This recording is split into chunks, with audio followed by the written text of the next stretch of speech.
Nah, teman-teman, saya akan kembali lagi ya membahas mengenai kabar terbaru dari Timnas Indonesia.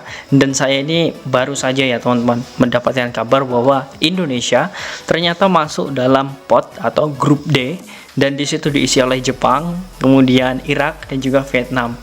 Nah, ini akan menjadi hal yang sangat mungkin ya, dalam artian musuh atau tim yang sangat berat. Namun inilah Piala Asia, dan ini memang, walaupun saya tadi waktu melihatnya di live streaming AFC Asian Cup ya di YouTube, channel YouTube resminya, saya memang sedikit ini ya, grogi karena apa ya, memang tim-timnya sangat kuat sekali, dan ini harus dilakukan oleh Sintayong dan juga timnas Indonesia, bahwa Indonesia bisa untuk bersaing di tim-tim tersebut. Nah, sebagai pencinta sepak bola, kemudian sebagai supporter timnas Indonesia, tentu kita harus yakin apa yang akan dilakukan Sintayong ini akan membuahkan hasil, walaupun prosesnya lumayan lama.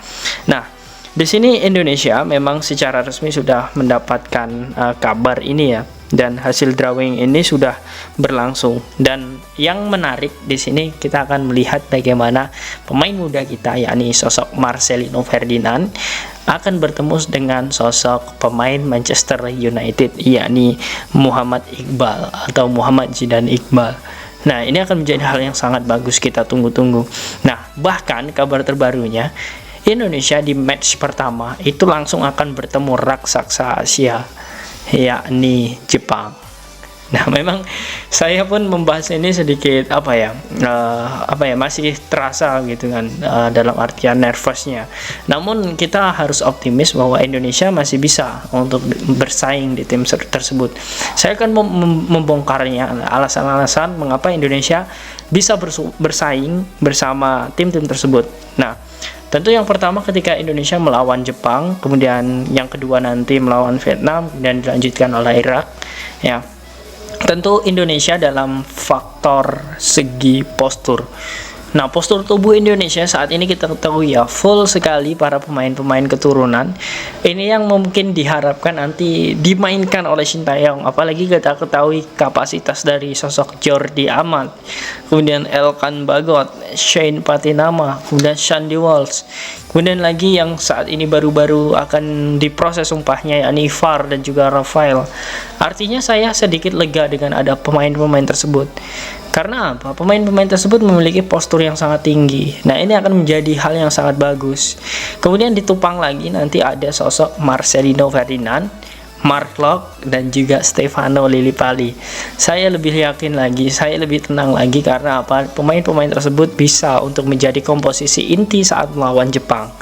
Nah, kemudian selanjutnya teman-teman, alasan Indonesia ya, mengapa sebenarnya Indonesia ini disegani dalam artian tidak dikucilkan dan tidak dianggap tim remeh oleh Jepang dan juga Irak.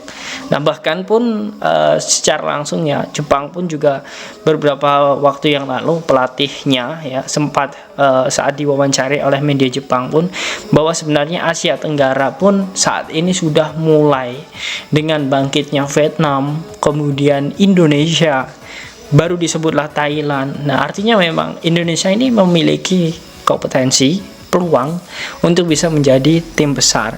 Dan untuk saat ini menurut saya grup D ini adalah grup neraka. Karena apa ya, kita tahu ya, walaupun menurut teman-teman semua ya, mungkin ada Australia, kemudian Iran dan sebagainya, itulah grup-grup neraka. Namun menurut saya, karena saya di sini adalah orang Indonesia dan saya pendukung timnas, nah menurut saya ini adalah grup neraka bagi kontestan di grup D ini, karena semuanya akan memiliki peluang yang sama. Apalagi Vietnam juga ingin membuktikan bahwa dia adalah raja Asia Tenggara.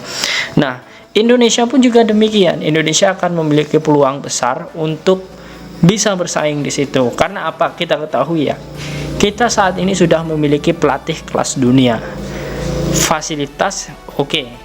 Kemudian pemain-pemain yang seperti yang sudah saya jelaskan tadi juga oke. Nah, artinya memang kita juga tidak bisa dianggap remeh oleh lawan kita. Kemudian bukti lagi bagaimana Indonesia nanti mungkin bisa bersaing ya, dalam artian di sini targetnya itu jelas dan realistis. Mengapa demikian? Indonesia masih memiliki persiapan. Saat ini Indonesia kita ketahui akan menghadapi Palestina fix di FIFA Matchday.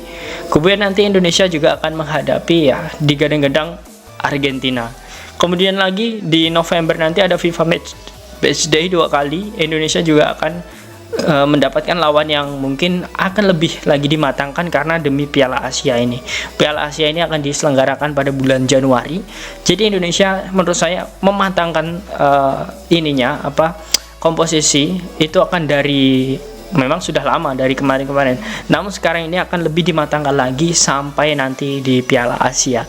Dan itu memang membutuhkan proses. Dan menurut saya jika Indonesia nanti sudah mematangkan, dan saya yakin dengan adanya sosok Erick Thohir dan juga Sintayong di Qatar, ya kita ketahui saat ini Qatar menjadi tuan rumah dan Sintayong dengan Erick Thohir datang di sana untuk undian drawing ini. Setelah ini saya yakin akan ada pembicaraan antara Erick Thohir dan juga Sintayong bagaimana menyusun roadmap.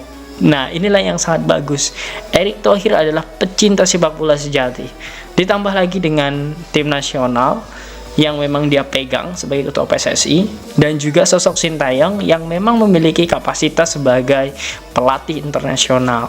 Nah, ini yang sangat bagus ya, karena kita ya pecinta sepak bola nasional itu harus sadar kita sudah memiliki dua sosok yang jika digabungkan ini akan bisa mengembangkan prestasi timnas. Nah, saya sudah yakin di situ. Nah, ini alasan mengapa Indonesia sebenarnya nanti bisa bersaing. Jadi yang mungkin awalnya Indonesia pasti kalah, Indonesia nanti mungkin akan menjadi tim lemah di grup ini, kemudian Indonesia pasti akan dibantai oleh Jepang dan Irak. Nah, itu frame atau pemikiran seperti itu kita sebagai pecinta sepak bola nasional kita harus rubah. Karena apa? Ya kita harus memiliki mentalitas juara. Mentalitas juara ini yang harus ditumbuhkan dari pemain-pemain. Nah, maka dari itu kita sebagai pecinta sepak bola nasional kita harus mendukung penuh bagaimana pemain-pemain itu berjuang. Jangan sebelum laga kamu pasti nanti kalah dan sebagainya, kemudian dengan DM di personal pemain tersebut. Nah, menurut saya itu adalah cara-cara yang salah. Nah, inilah bagaimana nanti kita bentuk dukungan kita kepada timnas Indonesia. Nah, kemudian dengan postur tinggi, kemudian persiapan timnas yang akan dilakukan, kemudian yang terakhir di sini teman-teman, yakni skuad timnas Indonesia itu menurut saya saat ini ya itu memiliki pelapis antara pemain inti dan juga pelapis itu sama-sama hebat. Nah, mengapa demikian? Karena Indonesia sudah digabung ya, ataupun skuad itu sudah terbangun ketika Sintayong datang, kemudian membangun pondasi, dan setelah memunculkan produk-produk atau mengorbitkan seperti Pratama Arhan, kemudian Asnawi Mangku Alam ya, pemain-pemain muda Witan Sulaiman, Egy Maulana Fikri, dan sampai saat ini pun masih menjadi langganan timnas hingga tahun 2023, artinya kurang lebih 4 tahun ini adalah prospek yang sangat berhasil. Nah, inilah yang menjadikan menurut saya pelapis antara pemain inti dan keturunan itu pemain inti dan pemain cadangan itu menurut saya relatif sama. Nah, mungkin kita ketahui pemain keturunan yang menjadi starter is okay. Saya yakin akan hampir ya 90% ketika melawan Jepang akan diturunkan menjadi starter. Kemudian seperti Yakob, kemudian Pratama Arhan, Asnawi itu akan menjadi cadangan, dan yang menjadi starter misal ketika ya saat ini Sirus Margono ini sudah mulai proses ya mengurus dokumen-dokumennya, diharapkan nanti selesai di Piala Asia.